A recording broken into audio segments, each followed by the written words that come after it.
Caitlin Clark's return, lads. Caitlin Clark's return. On ABC, nationally televised game. Guys, Caitlin Clark is officially back, okay, for the Indiana Fever. Guys, the Indiana Fever just gave the freaking New York Liberty their first L. Their first L of the season. I was wondering, I'm like, who is... Caitlin Clark just dropped 32 points like it was pocket change, and guess who got slapped with a receipt? The undefeated Liberty. That's right, the Indiana Fever just woke up and chose violence. Was it a game or a one-woman revenge tour with basketball? Either way, Caitlin brought the heat to sass, and the scoreboard-shattering drama stick around, because what went down wasn't just a win, it was a monster movie, and Clark played every role. Back again. Caitlin's back. Caitlin Clark Kent back in action. Where do I even start? 32 points, 9 assists, 8 rebounds, 2 blocks, 7 threes, 11 for 20 in only 31 minutes of basketball. The Indiana Fever say, come on, New York. Come on, somebody's got to give you this first L, and I guess it's going to be us. Caitlin Clark didn't just show up to the court. She showed up with sniper vision, a rocket launcher for an arm, and a casual disregard for the rules of physics. She pulled up from 30 foot like it was nothing scratch, that more like 30 yards. At this point, someone should check if she's accidentally wandered in from an NFL training camp, because those shots were coming from another zip code, and they weren't D157 Esperate prayers. They were precision air, strikes with zero remorse. That's how you feel, Caitlin, after missing 4 games from a quad injury. That's how you feel when you come back. What the hell did we just watch? Caitlin Clark in her absolute Birkin, able to get her team a victory over the undefeated New York Liberty. Let's talk about it. So as I discussed before, Caitlin Clark, this is her first game back in 4 or 5 games after dealing with the quad injury. And she did not disappoint. Came out with 32 points, 9 assists, 8 rebounds, almost a triple-double.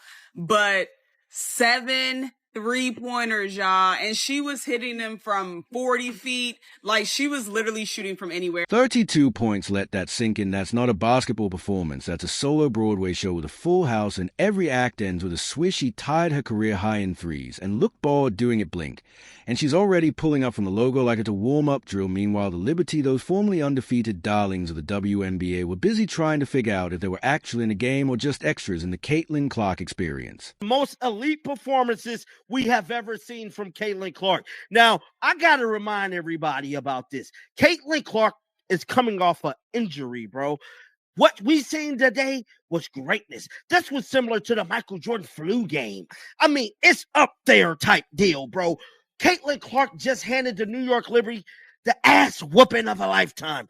And what's crazy about all of this is that the referees couldn't even save them. See, last time the referees was able to save New York, and they walked away with the victory. And then somewhere far, far away in the same building, Angel Reese was doing her usual routine, collecting rebounds like she's hoarding them for winter, rest pounding, tossing a ball in the air like she just don't care, 10 rebounds, 4 points, and enough posing to qualify for a modeling contract. But if you ask her, she's still the main event, the crown jewel. All right, guys, Caitlin Clark is back in the WNBA today, and I could not be happier. And to start off the game with the New York Liberty, she is putting on a show. First clip we're going to watch here is Sabrina Ionescu missing a 3 because she wants to be Caitlin and she just isn't. And look at this dime of a pass. Oh my gosh, can you just be a quarterback already? But then it gets better. Caitlin goes on a 9-0 run by herself within the span of 50 seconds. The face of the league, never mind that Caitlin just lit up the court like a fireworks finale on the 4th of July. Angel's busy reminding everyone that she brings the flavor. Here's a hilarious part. Reese is out here moving like a walking double-double of ego and hustle, but the scoreboard forgot to invite her to the celebration. Her shot chart looks like a horror movie read all over, and nothing falling. She's under the rim tossing up bricks like she's laying a foundation for a new stadium. But hey, she got rebounds, a kind of rebounds that scream, "Don't worry, team, I got the miss again." It's like Caitlin's playing chess in 5D and Angel's over here playing hungry hippos with rebounds. And yet Angel keeps talking like she's got the WNBA wrapped around her perfectly manicured finger. She keeps insisting that she's bringing eyes to the league, that it's not just Caitlin, which is technically true because yes, people are watching to see Caitlin torch the court while Angel slow dances with a glass. The real question is, are those eyes tuning in for the buckets or for the drama? Because Clark's feeding a Steph Curry range while Rhea is serving up WWE energy with zero offensive highlights to match. 288, we finally hit triple digits thanks to CC22. Caitlin Clark, folks, 3 threes in 38 seconds in the first half. Caitlin Clark hit 3 logo bombs, by the way. 3 logo bombs in 38 seconds. This was the Caitlin Clark we all said, oh, she's different. She's sent from outer space. The Caitlin Clark that we saw today was the Caitlin Clark that we were accustomed to seeing.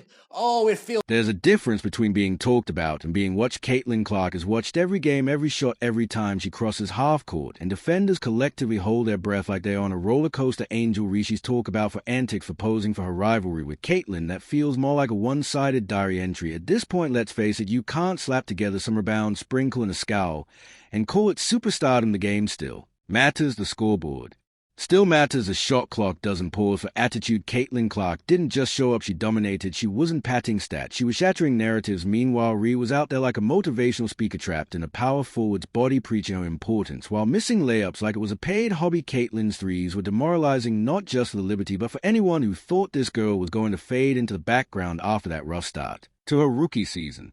Oh no, now she's warmed up, now she figured it out. The passes are sharper, the spacing is tighter, and the shots, they're absurd. We're talking long-range artillery, stiff-level bombs from so far out. The ball has to file a flight plan every time Caitlin launched. It was like time froze. The crowd held its breath, defenders flinched, and commentators lost their collective minds. You don't get that kind of reaction unless you're box office. Look at that. Caitlin Clark putting another game together that proves that she is the reason why people are watching the WNBA. And definitely not because of Angel Reese.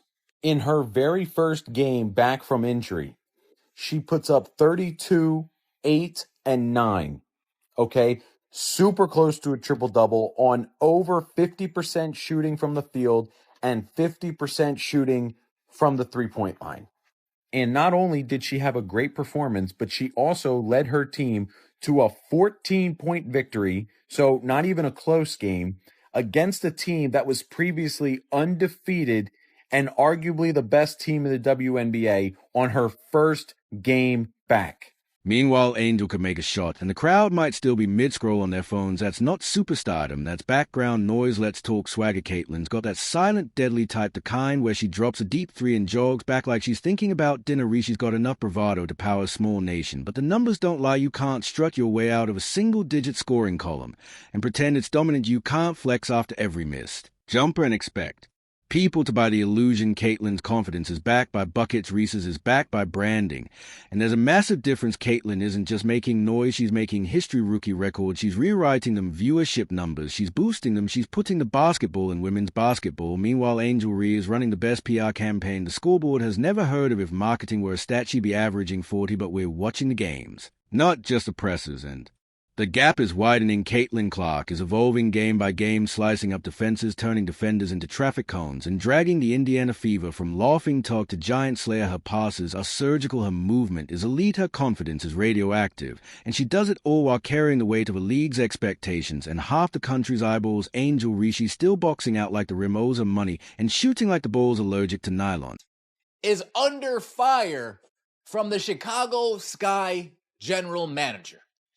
The general manager names Angel Reese by name and says, we need more out of you. Now I'm scrolling through Twitter, doing my thing. You guys know how I do. Got the air breezing through my hair in those Twitter streets. I do. And I take a look and I see something that catches my attention. The Chicago Sky make a request to Angel Reese amid losing streak. Interesting. What is this request? But sure, let's keep pretending it's a rivalry. Let's pretend this is Ali v. Frazier, when really it's more like Caitlin Clark versus her own potential, because that's her biggest competition at this point herself. The ceiling keeps rising, and so does she. She's not just raising the bar, she's turning it into a launch pad. Meanwhile, Angel's still stuck on the ground floor, waving from the rebound pile. It's hilarious, really. The constant reminders that it's not just Caitlin have started to sound like the jealous cousin at a birthday party who insists their gift was better even though everyone's crowding around Caitlyn's highlight reel. It's not that Angel doesn't matter, it's that her claim to the throne feels premature. You can't declare yourself royalty. If the scoreboard keeps saying otherwise, Caitlyn didn't ask to be the face of the WNBA. She earned it shot by shot, win by gritty, when even when Indiana was losing, people still watched because she was doing things no rookie had any business doing. Now she's winning and doing it while taking down the top team in the league with a casual 32 going MIC drop. Angel Reese might be good for headlines. Caitlin Clark is good for the game. So yes, it's not just Caitlin who brings eyes to the WNBA. But let's be honest, she's a reason most people stay. Apparently, Caitlin Clark had been out for 4 straight games, so that's practically a basketball eternity, enough time to reset, recharge, maybe even pick up a new hobby like demolishing elite WNBA teams for fun. Long ball at a very, very high efficiency rate today, 7 for 14 from long distance, shooting 50%. I'm not going to lie, shooting the three-pointer 14 times is wild in one game. But listen, when you hitting it like that, why not? Lexi Hall, another decent game from her, 14 points, shooting 50% from the field. And then we have Aaliyah Boston with 10 points, 11 boards, and 6 assists. Another almost triple-double for her. Great bounce-back game for Indiana because they have severely been struggling without Caitlin. Child, I know they're happy she's back on that floor because they look like a completely different team when she's in. What does she do after a mini vacation? She strolls back and like she never left and immediately torches the undefeated Liberty like they were a junior varsity experiment. She didn't come back rusty, she came back radioactive. If anything to break, just gave her time to sharpen her laser-guided threes and fine-tune her mid-air wizardry. And while Caitlin was reintroducing herself like a polite hurricane, Angel Reese was still out here collecting rebounds. Like Pokemon cards and tossing up layups that bounce off the rim like they're allergic to going in. There's levels to this game, and Caitlin's on a different continent. Angel's out there fighting for table scraps in the paint, while Caitlin's casually launching bombs from the suburbs, sipping espresso, and asking defenders if they even want to be here. Let's not sugarcoat it. The so-called Reese versus Clark rivalry, it's fiction, fairy tale, a marketing myth cooked up in a boardroom by someone who's clearly never watched a full quarter, because when you see them play, it's crystal clear Caitlin Clark isn't competing with Angel Reese. She's not even looking in that direction. And she's too busy rearranging the WNBA hierarchy 130-yard three-pointer. At a time, Reese might talk like she's in the ring with Caitlin. But the truth is she's barely in the same arena. Caitlin is out here making professionals look like practice cones. She's dropping passes on a dime, controlling the tempo like conductor with a grudge and hitting shots that defy logic. Meanwhile, Angel's still figuring out how to finish a putback without tripping over her own narrative. People who've been unjustly maligned in history, I feel like it's 1-2 for me. I'm not sure who's first and who's second, but it's pretty clearly Angel Reese and Jesus Christ. How does Angel Reese handle it? If you don't want the criticism, maybe consider what the behavior is. Because is this kind of criticism directed at everybody? Or is this a very special, specific kind of criticism that Angel Reese gets because of specifically the way she comports herself? And if her crown is heavy, maybe BET should stop giving her crowns. For the 3rd straight year, named BET Sportswoman of the Year. I haven't even known who Angel Reese was for 3 years. How the does she have 3 of these? And let's be honest, if this were a rivalry, it would at least be close, but this is more like a roast. Caitlin Clark is a roast master, and Angel Reese is a confused guest wondering why the spotlight keeps burning her. It's not that Angel isn't good, she's got grit, she hustles, she sweats, but Caitlin is great not just in terms of skill, but in how she takes over games like a hostile takeover. She doesn't just score, she dictates reality. There's a brutal comedy to it all. Reese puts up a 10-point double-double and does 3 press tours about her impact. Caitlin drops 32 like it's a TikTok trend and jogs off the court like she's late for lunch. The difference in output is as glaring as a difference in mindset. Caitlin's playing chess with a sniper scope. Rhea is still fumbling with a checkers box. Even their impact on the court tells a story. When Caitlin's on, the whole team elevates. A fever play faster, cleaner, and more dangerous. She doesn't just score, she bends, gravity draws attention and creates space like she invented basketball geometry. And when she's off the court, the fever limb along like they're waiting for their Uber driver to show up. With their leader Reese, on the other hand, could grab 20 rebounds and still disappear from the game flow like a bad Wi-Fi signal. She racks up board and swagger, but the actual impact, he like buying a luxury car and realizing there's no engine under the hood, looks flashy, makes noise, doesn't go farther. Reality is as Caitlin makes Angel Reese look like a schoolgirl cosplaying as a superstar. She's outclassed, outpaced, outperformed in nearly every meaningful metric. Connecticut Sun, but this is Caitlin Clark. How could I be so foolish? Caitlin Clark probably said, I want to come back to the most eyeballs possible. You guys are about to see what I'm going to do. I want to come back to the most eyeballs possible. Clear 2 million or more.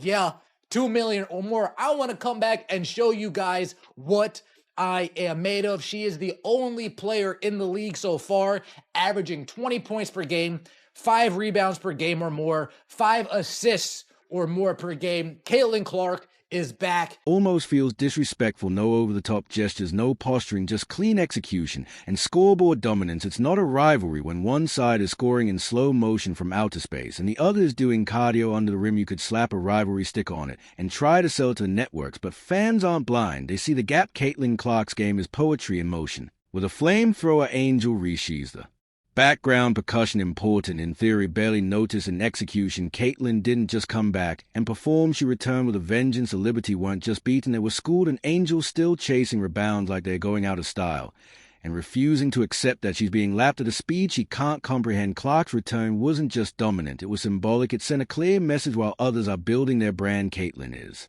building a legacy, and you can feel the tension. Reese tries to keep the it's not just Caitlin energy alive, but every time Clark steps on the court, the myth gets steamrolled by actual talent.